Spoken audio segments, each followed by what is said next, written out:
Ils ont arraché une précieuse victoire face aux Warriors du Zimbabwe vendredi dernier et montent à la deuxième position dans le groupe C. Et pour continuer par dorloter leur rêve d'aller au mondial pour la toute première fois de leur histoire, les Guépards du Bénin se doivent de récidiver face aux crocodiles du Lesotho dès demain en espérant une défaite de l'Afrique du Sud face au Nigeria pour commencer à y croire sérieusement puisque là, ils ne seront plus qu'à 2 unités des Bafana Bafana de l'Afrique du Sud, actuel leader du groupe, à 2 journées de la fin des éliminatoires du Mondial 2026. Bonsoir à tous et à chacun. Merci de prendre le rendez-vous de ce nouveau numéro de Canal Sport sur votre chaîne de télévision Canal 3 à Bénin. Comme vous le savez, l'actualité sportive reste globalement dominée ces jours-ci par les éliminatoires de la Coupe du Monde de 2026 avec les 7e et 8e journée courant cette trêve internationale. Ce lundi,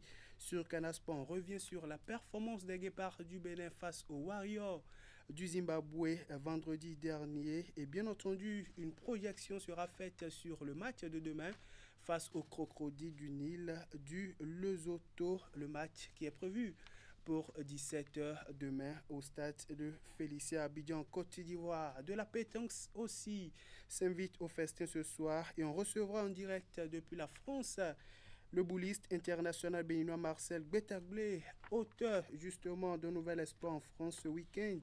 Il est sorti vainqueur, il faut le rappeler, d'un tournoi majeur de pétanque à la Talaudière en France. On dira aussi 2 mots sur sa préparation en prélude au championnat du monde de pétanque Italie 2025 qui s'annonce pour la semaine prochaine. Voilà ainsi dressé le sartu de cette émission que j'anime ce soir avec 2 confrères. Dikoral Seonzou, il est journaliste à Radio Cotonou et commentateur à Plus Bénin. Dikoral, bonsoir. Bonsoir Candide, bonsoir amis téléspectateurs, ravi bien sûr de décortiquer et décrypter l'actualité sportive nationale et internationale. En face de vous, bien entendu, Kevin Bionda Silva, il est journaliste et chroniqueur sportif. Kevin Bionda Silva, bonsoir. Bonsoir Candide et bonsoir à tous. Allez, chers amis sportifs, c'est parti pour 52 bonnes minutes de partage de l'actualité sportive sur Canal 3 Bénin. On va commencer par notre traditionnelle rubrique Fil Info.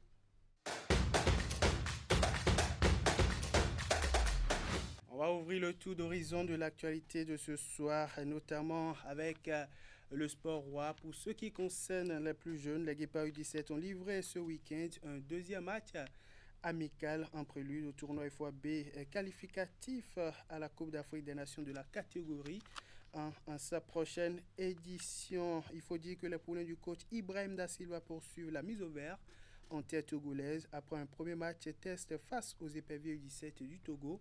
Sur dépense score nul d'un but partout, ils ont livré la manche retour en fin de semaine. Une nouvelle confrontation qui s'est une nouvelle fois encore soldée par un score de parité d'un but partout. À noter que le tournoi qualificatif à la prochaine CAN U17 aura lieu du 20 septembre au 3 octobre 2025 en Côte d'Ivoire. Pour la compétition, le Bénin a hérité du groupe B à 3 équipes et sera en compagnie du Burkina Faso et du Nigeria. On poursuit avec l'épilogue de la Ligue Pro 2 de la phase intermédiaire du championnat professionnel de handball. On change de discipline. On connaît désormais le vainqueur dans les 2 catégories pour le compte de la saison 2025. Les finales se sont déroulées le week-end sur les installations de Don Bosco à Parakou chez les hommes. Asso Volcan s'est dû le Kral devant S Canon après sa victoire 23-19 au coup de sifflet finale. Du côté des dames, c'est l'Asso Baobab qui termine vainqueur devant l'AS Laurier avec un score de 26-21 en finale. Pour ce qui est de la 3e place, il faut dire que Asso Baobab s'est imposé, bien entendu, Abosport a battu Bosco Star par un score de 30-28. On parle sport de combat pour la suite de cette édition. Les championnats nationaux continuent d'animer l'actualité sportive au plan national au niveau des différentes disciplines. Ce week-end, la Fédération béninoise de kickboxing a bien entendu organisé la phase nationale de son championnat pour le compte de la saison sportive 2025. Elle s'est déroulée dans la commune d'Abomey-Calavi avec la participation de près d'une centaine d'athlètes, hommes comme dames, venus de tous les coins du pays pour compétir dans plusieurs catégories. C'est à Abomey-Calavi que les meilleurs kickboxers et kickboxeuses issus des phases qualificatives ont animé la course décisive aux titres nationaux dans les catégories respectives. Une ultime étape du championnat national 2025, au cours de laquelle ils ont fait face à une concurrence au-dessus des phases précédentes dans leur quête de consécration. Il y a eu une amélioration dans le niveau des athlètes en général. Pratiquement l'année passée, c'est clair que le niveau a augmenté. Chez les juniors, les athlètes ont eu 3 à 2 rounds d'1 minute 30 pour dominer leur adversaire. 3 rounds de 2 minutes pour chaque combat au niveau de la catégorie des espoirs et celle des seniors. Sur le ring, ceux qui ont pu tirer leur épingle du jeu ne se sont pas uniquement contentés de donner des coups de pied et poing. Ils ont plus mis en évidence les techniques adéquates et fait montre d'une bonne gestion de leur combat. Chez les seniors hommes de moins de 70 kg, Roujdan Pozewa s'offre la médaille d'or devant Théophile Sabilolo. Bienvenue Dossou décroche la première place chez les moins de 81 kg et Mario Gaga remporte la compétition dans sa catégorie. Chez les seniors dames, Bouama Natim Diabo repart avec l'or. J'ai eu à faire 3 combats avant la finale. Et pendant la finale, je vais dire que l'adversaire était coriace. Voilà, donc j'ai pu gérer. J'ai géré le cardio et les combinaisons. Je pense que ça s'est bien passé en gros. La manière dont je voulais que le combat doit finir, ça n'a pas été fini comme ça, mais on va continuer de s'entraîner et puis le meilleur reste toujours le meilleur. Au niveau de chaque catégorie, que ce soit les cadets, les juniors, les seniors, il y a eu une évolution quand même. Voilà, un bon progrès. Un nouveau rendez-vous du championnat national de kickboxing tenu sous de bons auspices. Il a une nouvelle fois permis de mettre sous le feu des projecteurs cette spécialité de la boxe qui est en plein essor au Bénin. Certains athlètes se sont vus très vite essoufflés parce qu'ils ne s'attendaient pas à ce que leur vis-à-vis soit en pleine forme comme eux. Et voilà ce qui a fait que par moment, pour certains combats, on a vu la faiblesse. Déjà au 3e round, c'était difficile, mais en gros, je suis satisfait par les résultats et je crois que je vais exhorter chacun d'entre eux à poursuivre encore plus le travail pour être plus performant. Au terme de cette 2e édition du championnat national de kickboxing, les meilleurs athlètes vont rejoindre le camp de préparation de la sélection nationale en prélude au championnat d'Afrique prévu se tenir au mois de décembre 2025 en Égypte. Ils ont plus de 2 mois pour mieux s'affûter afin d'aller marquer l'histoire en terre égyptienne pour la 2e participation du Bénin. On va s'intéresser maintenant à un sport de réflexion. La Fédération béninoise de jeux de dames a organisé du 5 au 7 septembre 2025 l'édition, bien entendu, de cette année des championnats nationaux du jeu de dames. La compétition qui est à sa 9e édition a réuni les 100 meilleurs joueurs issus des phases qualificatives, dont 20 joueurs au niveau de la première division, 30 en 2e division et 50 joueurs au niveau de la catégorie de la 3e division. Une ultime étape décisive pour justement les titres nationaux dans les différentes catégories. Et durant 3 jours de compétition, les joueurs ont livré des duels interminables autour des damiers dans leurs catégories respectives. Il faut aussi dire que, bien entendu, dans la catégorie de l'élite ou dans l'antichambre de l'élite ou encore dans la catégorie de la 3e division, les matchs étaient assez électriques et pour la compétition, chacun d'eux a eu une chance équitable pour la course saine au Graal et plus simple justement qu'un jeu de réflexion tactique, de stratégie qui se présente comme une scène de questions et de réponses. Chaque match, il faut le dire, a été une équation à résoudre à chaque déplacement de pion de l'adversaire en face. Un nouveau pari tenu pour la Fédération béninoise de jeux de dames qui organise pour la toute première fois la compétition avec les 3 catégories, bien entendu la première, la 2e et la 3e division. On va écouter ici un extrait qui revient sur le déroulé de cette édition. Vous allez constater que pour les joueurs de la première division, jouer un match, ça dure 3 heures.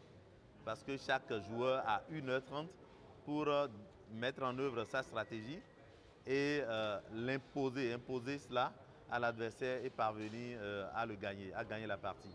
Donc c'est quelque chose de très difficile parce qu'il faut réfléchir à plusieurs temps. Comme je le dis en jeu de dames, il y a plusieurs temps. Il faut anticiper lorsque le joueur démarre ou déplace une pièce sur le damier, il pense déjà à ce qui va se passer lorsqu'il va déplacer la 7e fois une pièce sur le damier.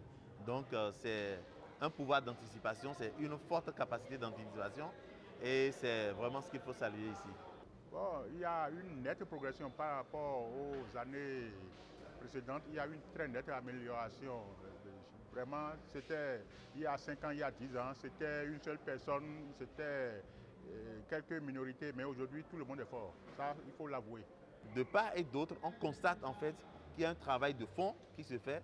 Les joueurs travaillent énormément et réussissent à nous démontrer en fait que nous avons de bonnes raisons de les encourager et de mettre les moyens à leur disposition pour qu'ils aillent plus loin parce que nous ambitionnons de ramener au Bénin la couronne mondiale.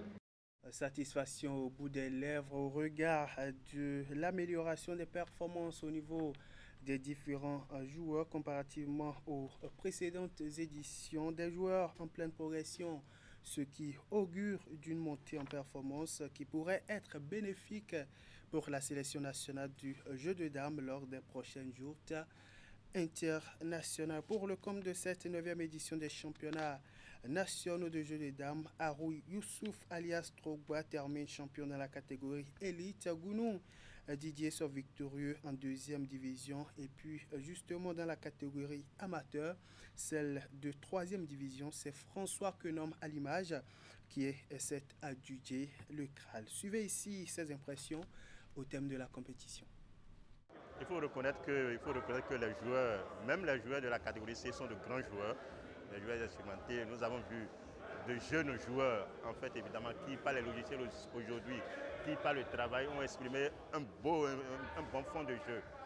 Ils ont vraiment joué, je leur tire chapeau. Il faut reconnaître que c'est maintenant, évidemment, le lieu de demander, bien sûr, à nos dirigeants, que le jeu de dames, comme ils le pensent, n'est pas un jeu de délinquants.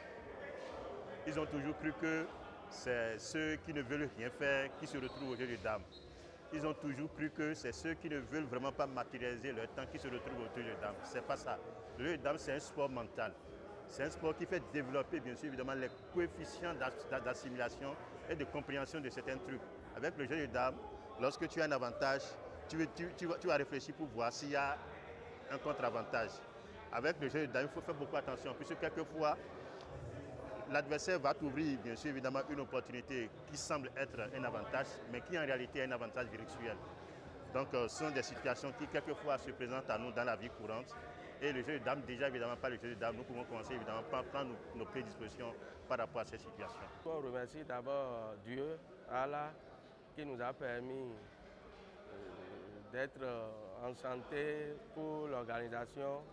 Je remercie également le gouvernement de son Excellence, M. Patrice Talon, et notre ministre de tutelle, pour toute son aide envers la jeunesse et envers le sport béninois. On va finir la rubrique Fil Info avec un sport d'entretien le week-end écoulé. L'association Bien-être par le sport, l'une des dernières officiellement reconnues par les instances fêtières, a effectué sa sortie officielle, une sortie marquée par diverses activités sportives, dont la marche sportive, des séances de fitness et autres, le tout dans une ambiance de convivialité et de l'amitié. Cette sortie, il faut le dire, officielle, s'est déroulée à Bomé-Calavi. Voici les images. Matinée d'activités sportives ce dimanche 7 septembre 2025 au quartier Arrosoubeta dans la commune d'Abomey-Calavi. Il est à peine 7 heures, mais la mobilisation est bien massive aux côtés de l'association Bien-être par le sport. Le rendez-vous tient lieu ici de plus d'1 heure d'activités sportives pour les différents participants. Une initiative qui s'inscrit sur la droite ligne des recommandations de l'Organisation mondiale de la santé pour rester en bonne santé. Les bienfaits du sport ne sont plus à démontrer. Quand vous faites le sport, vous êtes en bonne santé. Ça, on ne cessera jamais de le dire. Il a été prouvé, démontré que celui qui fait le sport régulièrement est toujours en bonne santé. Pour la circonstance, les participants ont droit à diverses activités dont la marche rapide de 5 km. Une distance qu'il faut parcourir en moins de 30 minutes sous la conduite des coachs de la Fédération béninoise du sport pour tous. Le sport n'a pas d'âge. Le sport, c'est pour les enfants, les jeunes et les personnes âgées. Pour les personnes âgées, c'est pourquoi je suis là ce matin. Et voilà, pour soutenir les femmes et autres, surtout les organisateurs. C'est vraiment la santé. Aujourd'hui, les gens vont à l'hôpital et on leur prescrit ça. Et on leur prescrit ça, allez faire le sport, allez faire le sport. S'en est suivi la séance de fitness déroulée dans une ambiance rythmée. Hommes comme femmes, filles comme garçons, ont participé à plusieurs exercices qui ont fait transpirer et ont permis de brûler les calories sous la direction des coachs.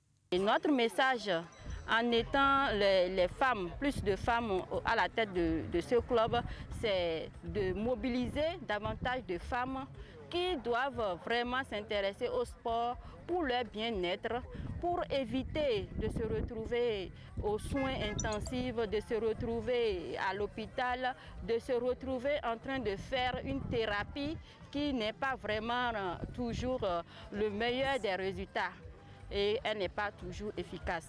La matinée sportive s'est clôturée sur une note conviviale et bénéfique pour la santé des participants. Un point d'honneur a été mis sur la consommation de fruits et l'hydratation afin de leur permettre de reprendre de force après la dépense d'énergie. Voilà donc l'essentiel à retenir du factuel ce soir. On va donner maintenant priorité au direct. Et ce soir, nous avons en direct depuis Suse-la-Rousse en France, le bouliste international béninois Marcel Gbetablé. Vous allez le voir sur les images. Le champion du monde béninois s'est imposé en mode patron au tournoi majeur de pétanque à la Talaudière en France qui s'est déroulé les 6 et 7 septembre et donc samedi et dimanche. La compétition a réuni l'élite des boulistes du monde dont les malgaches champions du monde en titre en triplette et des cadres comme Henri Lacroix, Michael Bonetto, bien entendu Fascino ou encore une équipe de France portée par l'un des meilleurs au monde, Dylan Rocher. Tenez-vous tranquille, c'est le fils de Boycon, celui-là qu'on surnomme Colonel B au milieu sur cette image qui a conduit sa triplette au sac en dominant en finale les demi-finalistes de la Marseillaise à la pétanque en juillet dernier par un score de 13-7. Eh bien, Marcel Gbetablé est déjà en ligne, on le reçoit tout juste derrière cette transition.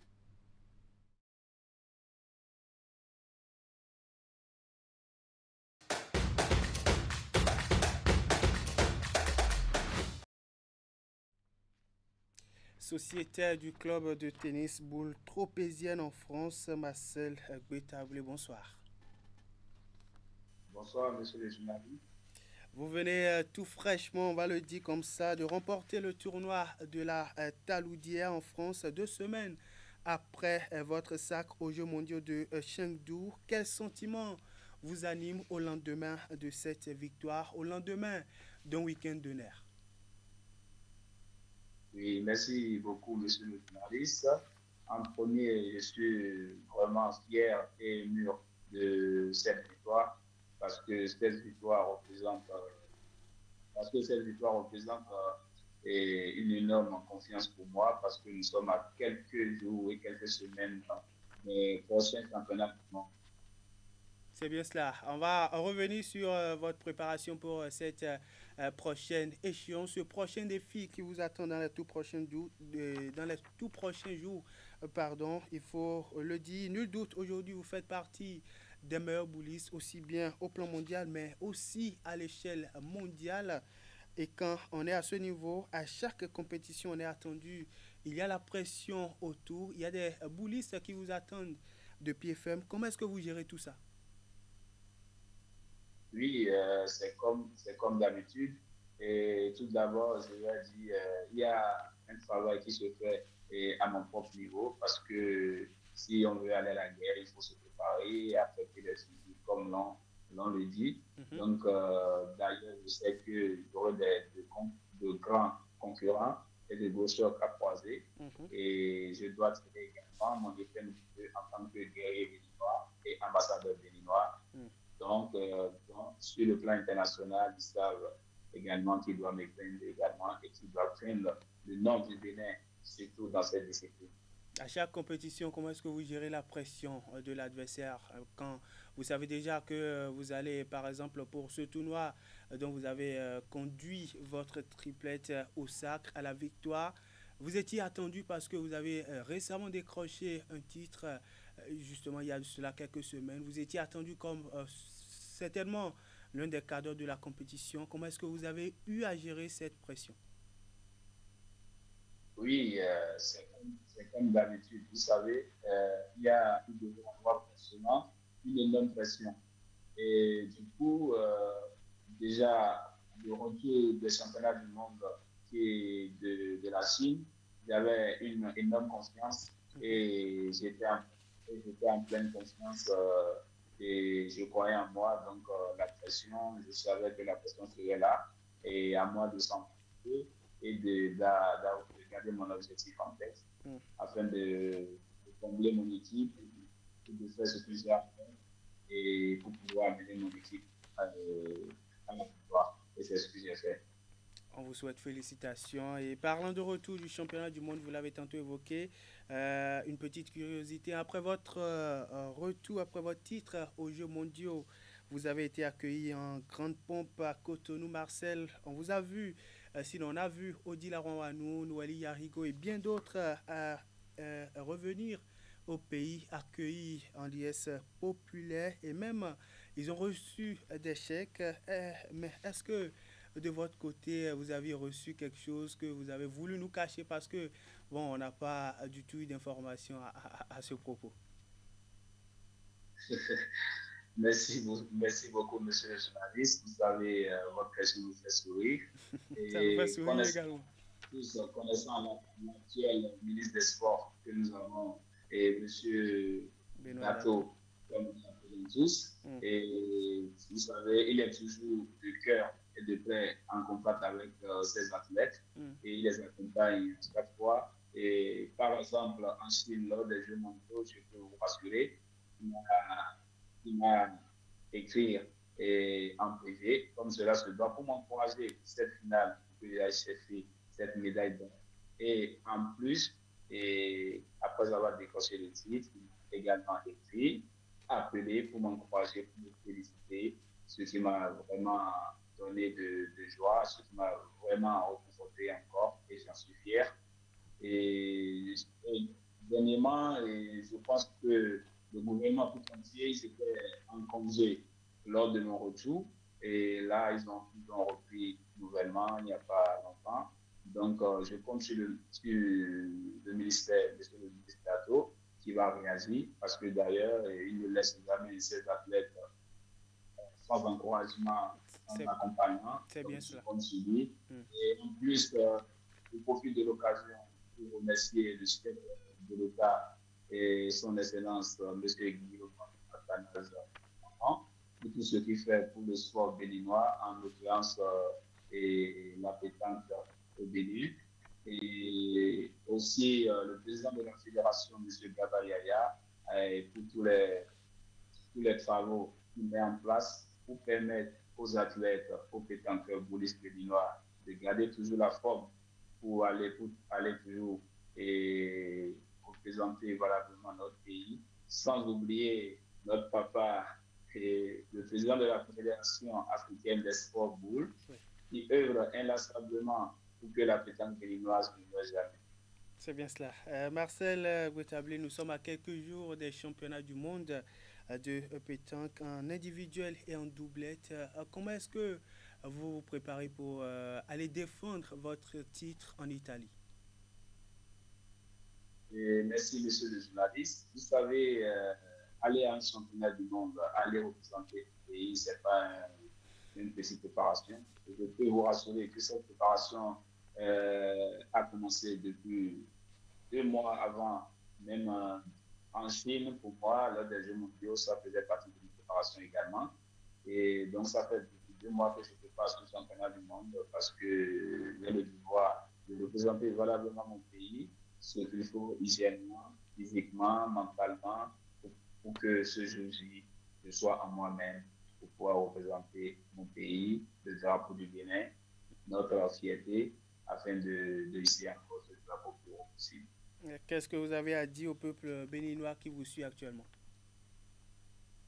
Je remercie et le peuple béninois, vous savez, tout et le peuple sportif béninois, le monde de la pétanque, le monde des coulisses, des acteurs autour de la pétanque.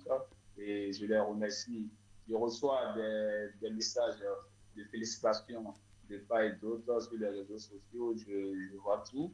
Et je vois aussi leur manifestation de joie quand on gagne.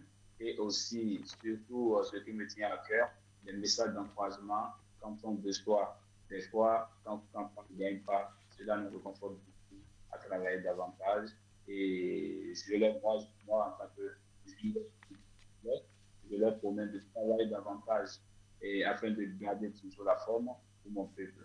Et je demande au peuple béninois pour nous accompagner, de pratiquer la pétanque, de jouer la pétanque chaque week-end, chaque jour, et parce que c'est en jouant que les talents sortent et les talents peuvent sortir pour aller défendre encore et pourquoi pas avoir plus de titres que nous aujourd'hui. Et battre surtout les records. Merci à vous aussi, Marcel Betablé. Je rappelle que vous êtes sociétaire de boules tropéziennes, un club de pétanque basé en France. Vous êtes actuellement même en France. Vous avez intervenu dans cette émission, il faut le rappeler, depuis votre position. On a abordé votre sacre du week-end, justement au tournoi de, bien entendu, de la Talour d'hier. On va vous souhaiter bonne chance et bonne suite de préparation pour le prochain défi qui vous attend dans les tout prochains jours. Merci beaucoup, mes chers téléspectateurs, merci beaucoup, monsieur le journaliste, et à très bientôt. À très bientôt. Allez, retour ici à Cotonou et sur ce plateau, on va découvrir un mot rapidement sur Marcel Betablé qui ne cesse d'étendre sa domination sur le monde de la pétanque. Oui, c'est exceptionnel le travail qu'il fait pour un garçon qui a commencé à boire un sport qu'on traitait des sports des paresseux et qui réussit à aller à ce niveau, se faire compter parmi les meilleurs.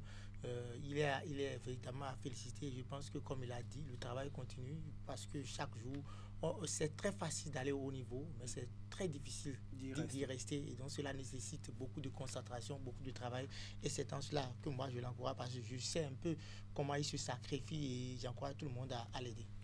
On va l'encourager de toute façon. Le ministère des Sports, la Fédération béninoise de pétanque et pourquoi pas la Confédération africaine des sports boules l'accompagne d'ailleurs au regard de ses prouesses. Marcel Betablé qui ne cesse d'étendre sa domination sur le monde de la pétanque avec des titres vainqueurs, il faut le dire, de la consolante en 2021, vice-champion du monde en doublette homme 2023 à Cotonou, champion du monde en doublette mixte toujours à Cotonou en 2023, champion des Jeux mondiaux en tir de précision 2025 en Chine et maintenant vainqueur du tournoi majeur de pétanque de la Talour d'hier. On va souhaiter bonne chance au Guépard et surtout qu'il continue de porter haut l'étendard du Bénin sur la scène internationale. Allez, sans transition, on va maintenant installer le plateau de discussion. Il faut dire, je l'ai dit un peu plus tôt, les Guépards ont enregistré une victoire lors de la 7e journée des éliminatoires de la Coupe du Monde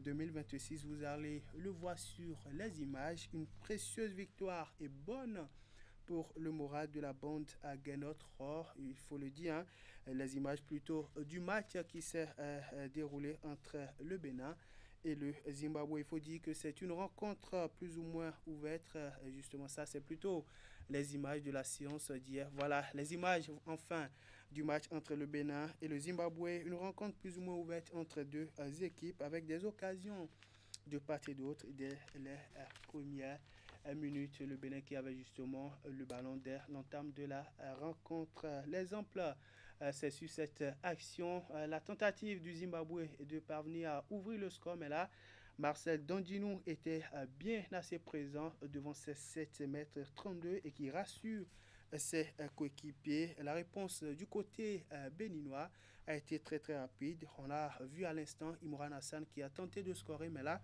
le portier zimbabwéen était aussi vigilant sur sa ligne, bien entendu sur ses 7,32 m. Rodolfo Aloko ou encore Andrea Sontondi ont eux aussi tenté. Et là, Rodolfo Aloko qui évolue en Croatie, qui a tenté avec un crochet et bien entendu une frappe à croiser. Mais là, le portier zimbabwéen est resté vigilant. Il a fallu, ça c'est une action sur laquelle Andrea Sontondi a tenté aussi de scorer, mais le portier zimbabwéen est une fois encore resté vigilant. Une autre tentative, la passe de Junior Laitan à Rodolfo Aloko toujours, et là il essaie de frapper, mais là le portier zimbabwéen une fois encore vigilant. Il a fallu attendre la 77e minute de jeu pour assister à l'ouverture du score. Steve Mounier qui sera servi parfaitement par justement Johan Roche, et lui envoie tout doucement le ballon mourir au fond du but zimbabwéen. Bien entendu, victoire 1-0 pour le Bénin au coup de sifflet final, ce qui propulse le Bénin désormais à la deuxième place dans le groupe C avec 11 points au compteur. Un but qui a d'ailleurs été dédié à justement au Mongol, celui-là qu'on surnomme le taureau de Beauvais. Razak Omoto aussi est décédé il y a de cela quelques jours. Dicorel, victoire 1-0 pour le Bénin, service minimum pour la sélection nationale face à une équipe du Zimbabwe. La Guépa se contente justement d'une victoire étriquée d'1-0. Oui, c'est déjà les 3 points qui comptent. Hein. Vous savez, parfois c'est compliqué de gagner, surtout quand vous appelez le Bénin et que vous êtes une équipe en pleine reconstruction où l'entraîneur n'a pas beaucoup de marge de manœuvre. Il est obligé de lancer beaucoup de jeunes sans expérience. Il va falloir être beaucoup patient. Et donc, dans ce genre de contexte, il ne faut pas s'attendre forcément à des scores fleuves, surtout qu'on a en face une équipe laborieuse zimbabwéenne et le Bénin aussi. Les joueurs sont en début de saison, beaucoup n'ont pas encore trouvé leur repère. Certains sont en manque de club, d'autres sont en manque de temps de jeu. C'est vrai que beaucoup ont retrouvé leur explosivité en club, mais en équipe nationale, le contexte change. Donc je pense que oui, c'est déjà bien de prendre les 3 points et de rêver. Je veux bien être rêveur comme plusieurs autres Béninois, mais la réalité pourrait me rattraper. Je préfère être réaliste. Oui, nous sommes véritablement engagés pour une qualification à la Coupe du Monde. Je pense que ces éliminatoires, c'est plutôt beaucoup plus de préparation au Bénin pour peut-être surprendre à la prochaine édition de la Coupe d'Afrique des Nations. Ça sera justement au Maroc.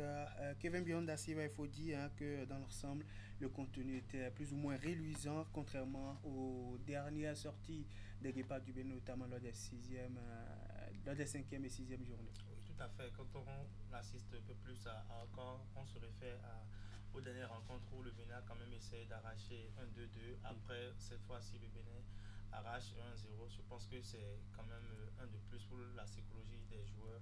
Après aujourd'hui, ces joueurs se devront quand même d'aller batailler encore un peu plus dur.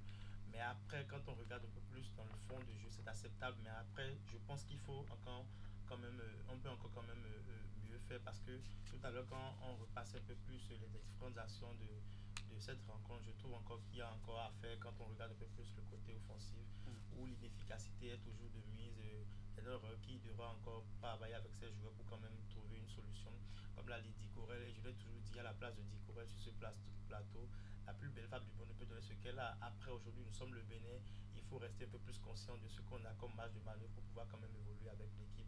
Donc je pense que les 3 points sont quand même importants pour la suite de la compétition. C'est ça, il faut dire, il faut le rappeler, lors des dernières sorties des Guépards du Bénin, notamment lors des 5e et 6e journées, les Guépards n'avaient pris qu'un seul petit point sur 6 possibles. On va suivre justement le sélectionneur Gernot Rohr et celui-là qui a délivré la passe décisive lors du match face au Zimbabwe en conférence de presse d'après-match.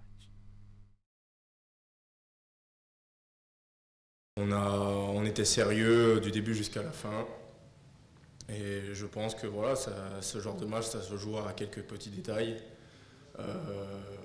Voilà, ils ont eu quelques occasions, nous aussi on en a eu d'autres. Donc sur une action, on a réussi à marquer ce but qui nous a fait tant de bien, quoi. Chapeau quand même à notre adversaire qui nous a rendu la vie difficile. Quand vous avez un adversaire de qualité, vous avez vu les joueurs qu'ils ont, qui jouent dans des bons championnats. Ils ont, depuis que le coach Michael Nees est là, ils avaient perdu combien de matchs? Un match. Donc il y a de la qualité en face. Il a fallu être concentré jusqu'au bout, bien défendre ensemble pour pouvoir remporter cette fin de match qui a été difficile, comme vous dites. Heureusement pour nous, ça s'est bien passé. Et le fait que Steve était là pour marquer ce magnifique but avec un coup de tête dont il a le secret, ça prouve qu'il n'a rien perdu de ses qualités malgré ces difficultés qu'il a actuellement dans son club. Voilà donc la réaction du sélectionneur Guénotre en conférence de presse d'après-match. Dit Corel, selon le sélectionneur, Zimbabwe a causé beaucoup plus de difficultés à la sélection béninoise, mais dans le contenu, le manque de lucidité a été l'erreur fatale, sinon l'erreur qu'a commise cette sélection nationale. Sinon, n'eût été ce but, on allait rentrer avec un score. Bon, je ne suis pas totalement d'accord avec le sélection national du Bénin, Guénotre, quand il dit que le Zimbabwe nous a posé beaucoup de problèmes. C'est vrai, ils ont fait une action qui pourrait nous coûter la victoire, l'arrêt extraordinaire d'Andinou qui a sauvé le Bénin en première partie. Mais après ça, il n'y a rien. Aujourd'hui, on a vu que le Bénin a gagné, même si le Zimbabwe a été beaucoup plus laborieux que le Bénin.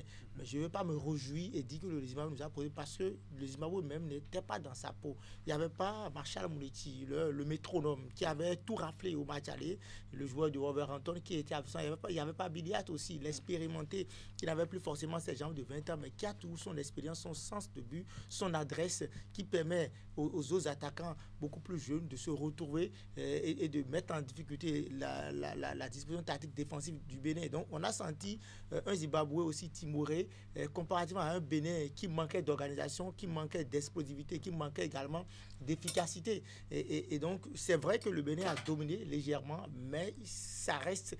Le problème pour moi, c'est pas le Zimbabwe, le problème c'est l'inefficacité devant les buts du côté béninois, et c'est également la production du jeu. Je n'ai pas senti quand même une équipe qui sait jouer dans les interlignes, qui sait jouer dans les espaces, qui prépare ses actions, où on sent que oui, du début jusqu'à la fin, il y aura quelque chose. Après, c'est vrai, sur le but, je peux dire que ils nous ont bluffé parce qu'il y a eu quand même 22 passes, mais c'est quand même beaucoup de passes à l'arrière. C'est pas encore ça.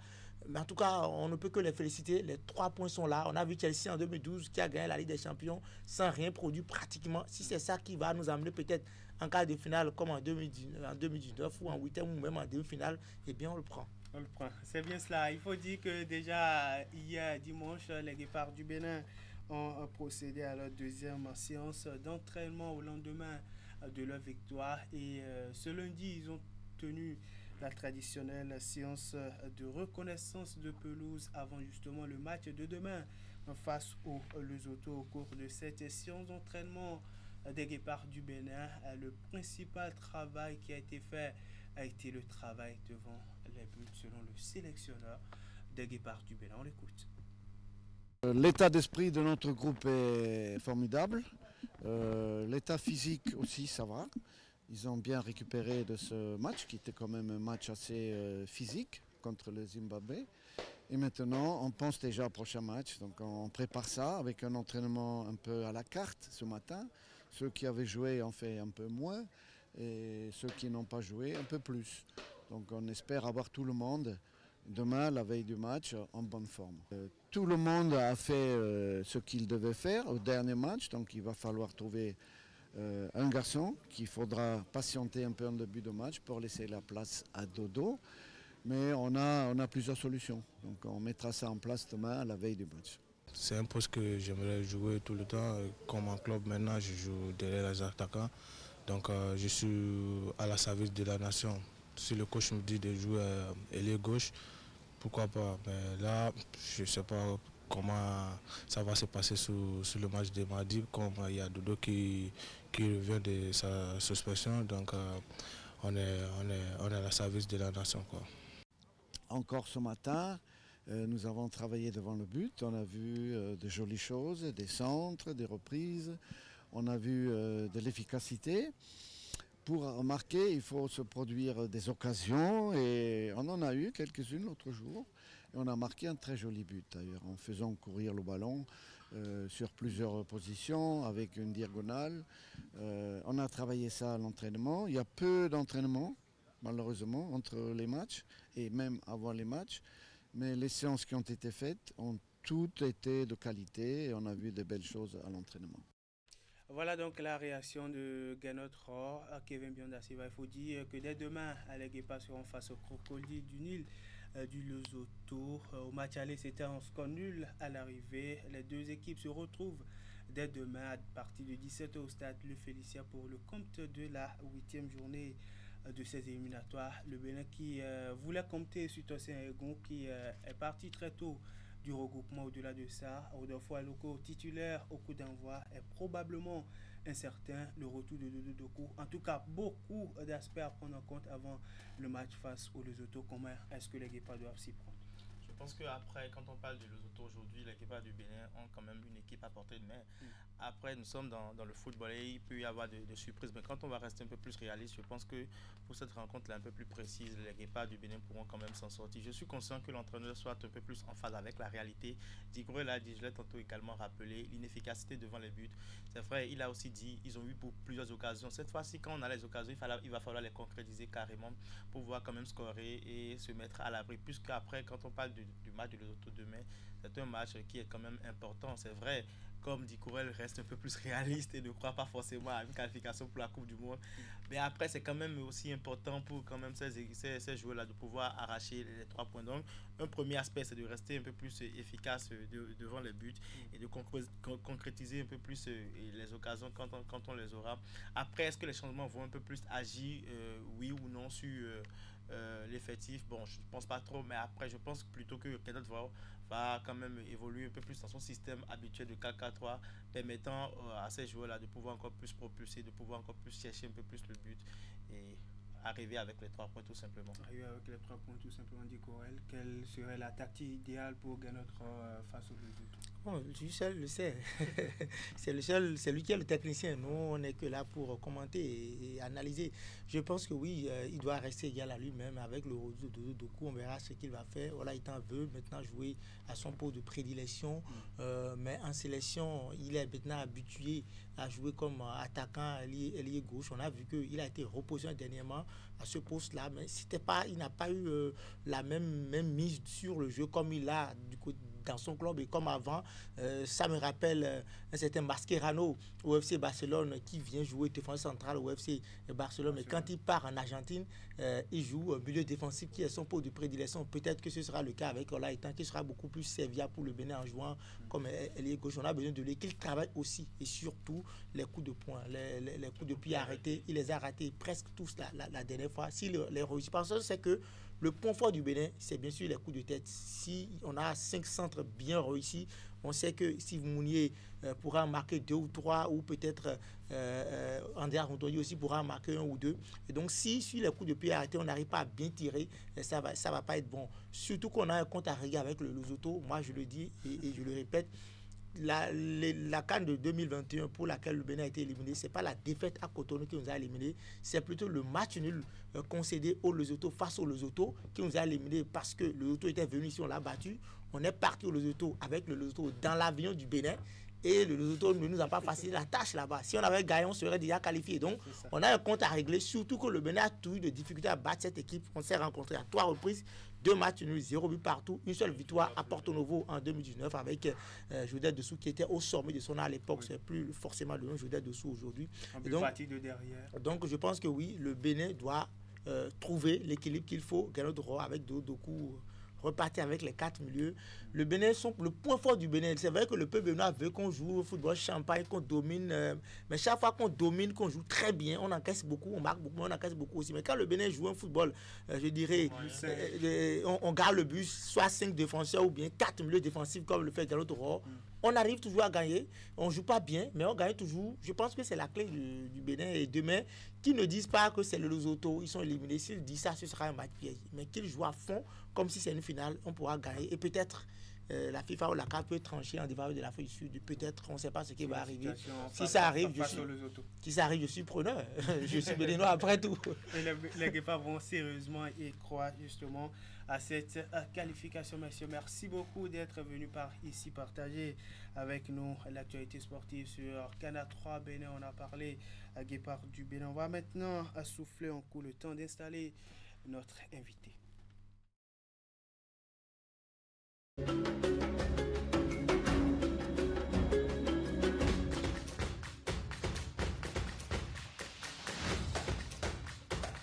Bienvenue à cette nouvelle édition de Canal Sport, notre rendez-vous hebdomadaire qui, chaque semaine, vous permet d'avoir des nouvelles du monde sportif béninois et d'ailleurs. Mathéo Arlenvi, vous le connaissez? Oui. Jouer loin de ses bases et se qualifier, ce n'est pas évident. Hein. Au départ, vous y croyez? Au départ, bien sûr qu'on veut jouer au Bénin tous les matchs, mais pour l'instant, on est à 6 matchs, 0 défaite en Côte d'Ivoire, mais bien évidemment, on préfère jouer les matchs à Cotonou et au Stade de l'Amitié ou au Stade de Charles de Gaulle. Candide, bonsoir.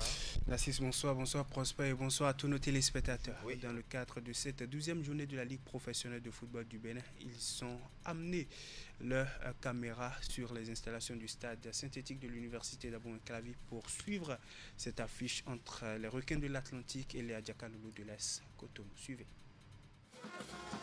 Les Requins de l'Atlantique ont vécu une très belle soirée en assurant au sortir d'une victoire de prestige face à l'AS Cotonou, comptant pour la 12e journée de la Ligue Pro du Bénin. Bon, on va continuer par travailler et puis les matchs à venir, nous allons faire beaucoup plus pour remporter plus de matchs. Vraiment, je suis content et c'est la première fois que j'ai pu marquer aujourd'hui.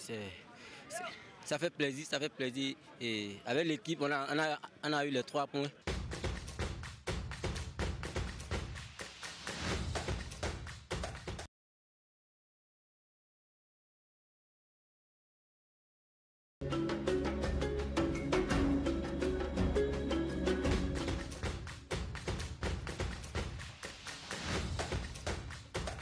Bienvenue à cette nouvelle édition de Canal Sport, notre rendez-vous hebdomadaire qui, chaque semaine, vous permet d'avoir des nouvelles du monde sportif béninois et d'ailleurs.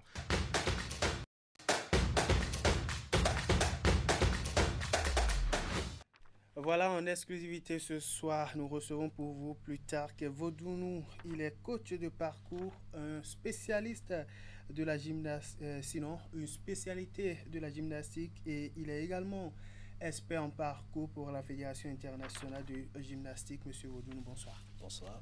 Merci de venir par ici. Dites-nous tout. Déjà, nos téléspectateurs ont envie de connaître ce qu'est le parcours de façon succincte. Que faut-il retenir? On va d'ailleurs, grâce à l'aide de la réalisation, voir quelques images. Qu'est-ce que le parcours? Ok. Pour faire simple, le parcours, c'est une discipline sportive qui consiste à franchir des obstacles à partir d'un point A à un point B. De façon fluide, rapide et efficace. C'est ça. Oui. C'est bien cela. Alors, comment est-ce que le parcours se pratique? Comment est-ce que ça se pratique? Quels sont les outils qu'on utilise dans la pratique? On a d'ailleurs quelques images à l'écran. Ok. Au premier abord, le parcours... Oui. Au premier abord, le parcours ne nécessite pas d'équipement sur soi-même, mais on n'utilise que les capacités physiques du corps, sans protection, parce qu'il pas de casque par exemple, parce qu'il faut avoir une vue optimale et éviter tout ce qui est gêne. Donc aussi les protections de genoux et tout empêchent une amplitude des mouvements. Donc à part ça, pour s'entraîner, il faut avoir des obstacles. Parce que c'est un sport qui consiste à franchir des obstacles, donc il faut en fabriquer ou en acheter. Et la plupart des pratiquants le font dans le milieu urbain. Ils utilisent les éléments du milieu urbain. Notamment mais les bois, même dans la rue, vous voyez les murets et tout, ça se passe comme ça en Occident. Mais ici, les configurations de nos villes ne permettent pas de pratiquer ce sport dans la rue. Sinon, ce sport est né dans la rue, dans la banlieue de Paris. Des jeunes qui sautent d'un toit à un autre, qui franchissent des murs et tout. Et donc, mais après, s'il n'y a pas cette configuration dans nos villes, il faut avoir un cadre adapté pour le faire. Donc chez nous, ici, nous fabriquons nos obstacles, et en tout cas tout l'équipement nécessaire. Et vous trouvez l'espace adéquat justement pour installer ces obstacles-là. Dites-nous, cette spécialité de la gymnastique n'est-elle pas assez compliquée dans la pratique comme discipline? N'est-elle pas ouverte à des blessures graves? Comme tout sport, il y a quand même des risques dans ce sport. Mais là, je ne me vois pas m'y essayer. Tout le monde peut le faire. Nous avons, par exemple, nous avons des sessions pour tout âge dans notre club. Et on a des enfants, on a des catégories, des tranches d'âge de 5 à 8 ans, de 9 à 12 ans et de 13 à 16 ans et de 17 ans et plus. Donc, tout le monde peut le pratiquer, quel que soit votre âge. Tout dépend de ce que vous recherchez dans ce sport. Ce sport consiste à se déplacer librement et pas forcément faire de grosses performances. Mais franchir des obstacles de façon fluide. Donc, à tout âge, aujourd'hui j'ai la quarantaine, donc j'arrive à le faire quand même. Je continue de le faire. Donc, c'est un peu ça. Il y a des conditions que nous mettons en place quand même en tant que professeur pour éviter les blessures. Mais les petits bobos arrivent comme dans tous les sports, même au football et tout. Mais des blessures graves, il faut les éviter. Donc, soit pour les sauts, pour encaisser les réceptions. Par exemple, nous avons des matelas et autres.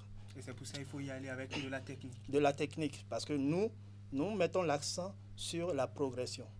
Pas de prise de risque d'un coup de tête comme ça. Il faut une méthode de saut. Par exemple, premièrement, on peut, vous pouvez, si votre capacité c'est de sauter sur 1 mètre, on commence par là. Et il y a toujours 1 ou 2 encadreurs qui sont là pour parer en cas de chute et tout. Donc, au fil du temps, vous progressez. Est-ce un sport olympique? Pas pour le moment. Mais probablement, nous y travaillons. Moi, en tant que membre du comité technique du parcours au sein de la Fédération internationale de gymnastique, nous sommes, dans ce comité, nous sommes 7. Je suis pratiquement le seul qui représente l'Afrique. Donc cette équipe est là pour faire en sorte que, enfin, nous travaillons pour le développement du parcours. Donc nous sommes là pour faire en sorte que le parcours aille aux Jeux Olympiques. C'est ça. On va finir très rapidement. Vous êtes un certain nombre de jeunes réunis dans une association de développement de parcours à Cotonou dénommée Culture Parcours Bénin. Vous travaillez à la vulgarisation de ces spécialités dans la capitale économique depuis plusieurs années déjà. Comment comptez-vous l'étendre à d'autres villes?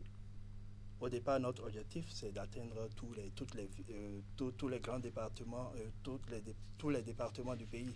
Et on a travaillé dessus depuis l'année passée, de l'année dernière, avec le soutien de l'ambassade de France. Et nous avons organisé une tournée nationale. Donc, nous avons choisi une ville ou un village dans chaque département du Bénin. Et nous avons organisé des camps d'initiation et aussi des compétitions. C'est-à-dire, quand on vient dans une ville, on forme les jeunes au parcours, on les initie au parcours et après on organise une petite compétition pour qu'ils sachent comment ça se déroule. Cela voudra dire que la vulgarisation elle a commencé depuis? Depuis. Et on a fait toutes les villes et on a fait tous les départements.